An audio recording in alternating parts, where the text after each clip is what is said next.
साथियों नमस्कार, स्वागत है आप सभी का और मैं आपके साथ हूँ उत्कर्ष मिश्रा। आज आपका स्वागत है एक नए प्लेटफॉर्म पर जिसका नाम है पढ़ाई वाला प्लेटफॉर्म। अच्छा, ये जो यूट्यूब चैनल है ना, मैंने इसलिए बनाया है विशेषतः उन लोगों के लिए जो सरकारी नौकरी के लिए पढ़ाई करते हैं और एक-एक विषय उनको यहाँ पर फ्री ऑफ कॉस्ट यानी कि निःशुल्क में क्लासेस मिलेंगी। तो यहाँ पर आज ये पहला वीडियो है जहाँ पर आज हम ये जानने वाले हैं कि हर स्टूडेंट्स को अपनाने चाहिए कौन सी 7 वो आदतें जिससे कि पढ़ाई में उनको सफलता मिल सके और वहीं पर उसके साथ-साथ उनको एग्ज़ाम में भी 100% सक्सेस मिल सके। ओके, सबसे पहले वीडियो में हम यही जानेंगे। उसके बाद जो है सब्जेक्ट वाइज़ विषयवार आपका जो है यहाँ पर क्लास 1 बाय 1 क्या हो जाएगा स्टार्ट हो जाएगा। सो गाइस, सबसे पहले सभी लोग आप लोग यूट्यूब चैनल इस वीडियो के लिंक को मैक्सिमम शेयर करो। जितने भी आपके पास कांटेक्ट में लोग हैं, संपर्क में लोग हैं, उनके पास शेयर करो। क्या पता आपका एक लाइक एक शेयर साथियों किसी के भविष्य को बना सकता है, किसी के लाइफ को सेट कर सकता है। और ये जो आपको 7 हैबिट्स, ये 7 स्ट्रेटजी आपके साथ शेयर करने वाला हूँ ना, ये रामबाण है।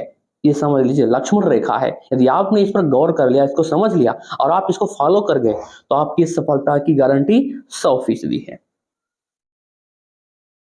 So let's go guys, start करते हैं वो 7 स्ट्रेटजी जो भी मैं आपको यहाँ पर शेयर करने वाला हूँ आपके साथ। तो सब एक बार फिर से आप सभी का स्वागत है PWJ नए प्लेटफॉर्म पर। इसका पूरा नाम है फिर पढ़ाई वाला जंक्शन। ओके, चलिए तो आपको बता दो यहाँ पर हर स्टूडेंट्स के लिए ये 7 महत्वपूर्ण अध्ययन आदतें हैं। और यदि आप कॉम्पिटिटिव एग्जामिनेशन की तैयारी कर रहे हैं, अभी आपकी क्लासेस चल रही हैं, ठीक है, आप इंटर हाई स्कूल में पढ़ रहे हैं या किसी भी चीज़ की आप तैयारी कर रहे हैं, किसी भी क्षेत्र के लिए, तो आपके लिए ये बहुत महत्वपूर्ण साबित होने वाला है। तो सबसे पहले आदत यह है कि नियमित अध्ययन सत्र यानी कि रेगुलर स्टडी सेशन। रोज पढ़ने की आदत डालें और हर दिन पढ़ाई करने से विषय की समझ बेहतर होती है और परीक्षा के समय रटना बिल्कुल भी नहीं पड़ता है। ये कब आपको करना पड़ेगा? जब आप एक नियमित अपना शेड्यूल बनाएंगे, एक टाइम टेबल बनाएंगे, उसके अनुसार आप जो है डेली पर डे कंटिन्यूटी बना के रखेंगे तो आपको बेहतरीन मजा आएगा आपको पढ़ाई के साथ। दूसरा पॉइंट क्या है? दूसरा पॉइंट यह है स्मार्ट वर्क। इट मीन्स सिर्फ कड़ी मेहनत नहीं, स्मार्ट तरीके से पढ़ें। देखिए पढ़ाई तो सभी करते हैं, सिलेबस कवर करना है सभी कवर करते हैं। मान लीजिए लेखपाल की भर्ती है एग्जाम्पल के तौर पर, अब लेखपाल की भर्ती में 8,000 से 9,000 सीट है, लाखों बच्चे फॉर्म भर रहे हैं, भाई लाखों बच्चे सबके सब सिलेबस कवर कर रहे हैं, ठीक है। लेकिन आपको क्या करना है, आपको स्मार्ट तरीके से आपको अपनी अपनी स्ट्रेटजी तैयार करनी है, एक ब्लूप्रिंट बनाना, उसके अनुसार पढ़ना है। मतलब आपको सिलेबस तो कवर करना ही करना है, उसके साथ साथ आपको प्रीवियस ईयर के क्वेश्चन पेपर को सॉल्व करके आपको ये कंक्लूजन निकालना है, निष्कर्ष निकालना है कि मैक्सिमम क्वेश्चन जो है, प्रश्न जो है, कहाँ से एग्जामिनर पूछ रहा है। तो मैं ये एक स्मार्ट तरीका, स्मार्ट स्टडी का ये एक तरीका है। इसी तरह बहुत सारे आपको देखने को मिलेंगे स्मार्ट वर्कआउट को आपको अपनाने होंगे अपने लिए। और पोमोडोरो यानी कि तकनीक, पोमोडोरो तकनीक का मतलब है 25 मिनट पढ़ाई और 5 मिनट का ब्रेक। या फाइनल तकनीक मतलब दूसरों को सिखाना का उपयोग करें। यदि आप पोमोडोरो तकनीक का उपयोग करते हैं यानी कि 25 मिनट पढ़ाई करके 5 मिनट का ब्रेक लेते हैं तो आपका जो मानसिक संतुलन है वो बिल्कुल यथावत बना रहता है। आपका जो कंसंट्रेशन होगा वो बिल्कुल एज इट आपके टॉपिक पर आपका फोकस रहेगा। ओके, छोटे-छोटे हिस्सों में पढ़ाई करें, यानी कि पढ़ाई को छोटे-छोटे हिस्सों में बाँटो। बहुत बड़ा टॉपिक है, बहुत बड़ा सेशन है, तो उसको आप क्या करो, उसको डिवाइड कर लो, 3-4 पार्ट में डिवाइड करके थोड़ा-थोड़ा पढ़ो, समझ के पढ़ो, ठीक है? और इससे विषय बोझिल नहीं लगता और एकाग्रता जो है आपका बना रहता है, यानी कि आपका कंसंट्रेशन बिल्कुल बना रहता है। उसके बाद नियमित रिवीजन, रिवीजन बहुत ही ज़रूरी है। ये मतलब मास्टर पॉइंट है, ये समझ लीजिए। नियमित रिवीजन से क्या होता है कि प्रतिदिन पढ़ी गई चीजों को दोहराएं। आपने सुबह से लेकर या फिर रात तक या शाम तक जितना भी आप पढ़ाई किए हैं, रात को सोने से पहले उसका रिवीजन जरूर करें। और एक बात, आपने सॉरी यहाँ पर Monday to Saturday, Monday to Saturday यानी कि सोमवार से लेकर शनिवार तक आपने जितनी भी सिलेबस कवर किया है, जिन जिन टॉपिक्स को आपने पढ़े हैं, उसको संडे के दिन क्या करना है, आपको रिवीजन करना है।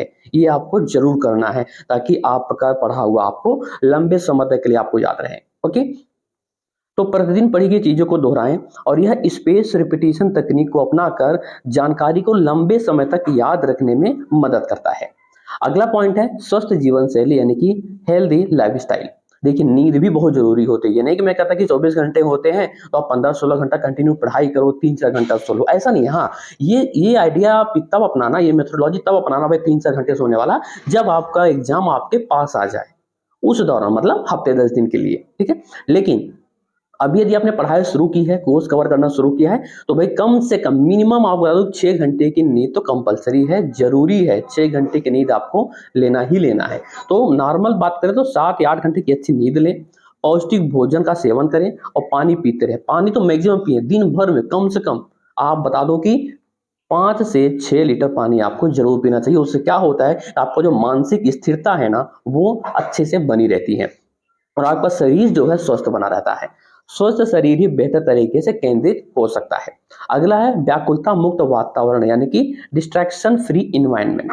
पढ़ाई के लिए एक शांत जगह चुनें और सोशल मीडिया या फ़ोन जैसी चीज़ों को दूर रखें जिससे एकाग्रता बनी रहे। जब भी आप पढ़ाई करने बैठे, मैं मानता हूँ कि आप फ़ोन से दूरी तो शायद नहीं बना सकते क्योंकि ऑनलाइन क्लासेस चल रही हैं, बहुत सारे बच्चे हैं, 95% ऐसे बच्चे हैं जो ऑनलाइन कोर्स लेके पढ़ाई कर रहे हैं, ठीक है? तो आप हाँ, लेकिन उसके जो इस व्हाट्सएप हो गया, फेसबुक हो गया, उसके नोटिफ़िकेशंस को आप ऑफ करके रखें। जो आपका जिस प्लेटफ़ॉर्म पे आपका कोर्स चल रहा है, पढ़ाई चल रही है, आप उसको ऑन करके रखें, इनेबल करके रखें उस नोटिफ़िकेशन को, लेकिन जब पढ़ाई करने बैठें, WhatsApp, Facebook, Telegram, Snapchat, YouTube, इन सब का नोटिफ़िकेशन ऑफ करके रखें ताकि आपको बीच में किसी प्रकार का डिस्टर्बेंस आपको ना झेलना पड़े, ओके? तो इस बात का विशेष ध्यान रखें। उसके बाद अंतिम और मास्टर पॉइंट ये है कि स्वयं के नोट्स यानी कि सेल्फ नोट्स आपको ज़रूर बनाना चाहिए। कक्षा में पढ़ते समय या अपने क्लास लेते समय अपने नोट्स आप खुद बनाएँ। ये नोट्स याददाश्त तेज़ करने और परीक्षा के समय जल्दी रिवीजन करने में सहायक होता है। मान लीजिए आप क्लास ले रहे हैं, आपकी ऑनलाइन क्लास चल रही है और आप टीचर बनने के लिए किसी भी एक प्लेटफ़ॉर्म का आपने कोर्स लिया। अब आप उसमें क्या पढ़ रहे हैं? आप उसमें सीडीपी पढ़ रहे हैं, यानी कि चाइल्ड डेवलपमेंट पढ़ रहे हैं। अब एक क्लास, एक टॉपिक पढ़ने में आपको 1.5 घंटा लगा। यदि आप उसका नोट्स बना लेंगे, तो आपको रिवीजन करने में 1.5 घंटे की क्लास जो आपने ली है और 1.5 घंटे उसके आपने नोट्स बनाए 1.5 घंटे में, आपको यदि कभी आपको रिवीजन उसका करना पड़ गया, तो आप बता दे रहा हूँ, कम से कम 15 से 20 मिनट में आप उसका रिवीजन कर लेंगे। लेकिन कभी पॉसिबल है? आप ये सोचिए, चलो क्लास चल रही है, हाँ, अभी जब मुझे रिवीजन करना होगा इसी वीडियो को दोबारा खोल लेंगे, दोबारा ओपन कर लेंगे। आपको ये कदापि नहीं फॉलो करना है, बिल्कुल भी नहीं। आपको नोट्स बनाने ही बनाने हैं। क्या करना है? आपको नोट्स बनाना ही बनाना है। यदि आप ये सोचो चलो क्लास चल रही है, जब रिवीजन करना होगा तो फिर दोबारा इसे वीडियो को देख लेंगे। दोबारा आप उस वीडियो को जब देखने जाओगे तो आपके 1 से 1.5 घंटे का समय वहाँ पर क्या होगा? लैप्स होगा, यानी कि बेकार होगा। यदि हाँ, बेकार तो नहीं कह सकते, लेकिन ये समय आपका ज़्यादा वहाँ पर लगेगा। टाइम कंज्यूमिंग जो है वहाँ पर ज़्यादा हो रही है। यदि आप चाहते हैं कि टाइम कंज्यूमिंग कम हो और कम समय में ज़्यादा आप सीख सको, ज़्यादा पढ़ सको, तो उसके लिए आपको नोट्स बनाना होगा। यदि आप नोट्स बना के रखोगे, तो आपका जहाँ पर 1 से 1.5 घंटा लगता था, आप 15 से 20 मिनट में मात्र अपना रिवीजन कर लोगे। तो दोस्तों, ये था एक मैंने आपको आपका तरीका बताया कि आपको पढ़ाई कैसे करनी है, एक स्ट्रैटेजी बताई, ठीक है? एक ब्लूप्रिंट मैंने आपको बताया कि आपको खुद को कैसे प्रिपेयर करना है। तो एसबीपी फार्मूला को आप फॉलो करिए। अच्छा, यदि आप इसके पीडीएफ को डाउनलोड करना चाहते हैं तो डिस्क्रिप्शन बॉक्स में मैं लिंक दे देता हूँ, ठीक है? आप इसको जरूर डाउनलोड कर लो और वीडियो के लिंक को मैक्सिमम शेयर करना। बाकी कल से आपकी क्लास जो है वो शुरू हो जाएगी चाइल्ड डेवलपमेंट की, यानी कि बाल विकास और शिक्षण अधिगम की क्लास आपकी कल से स्टार्ट हो जाएगी इसी प्लेटफॉर्म पर।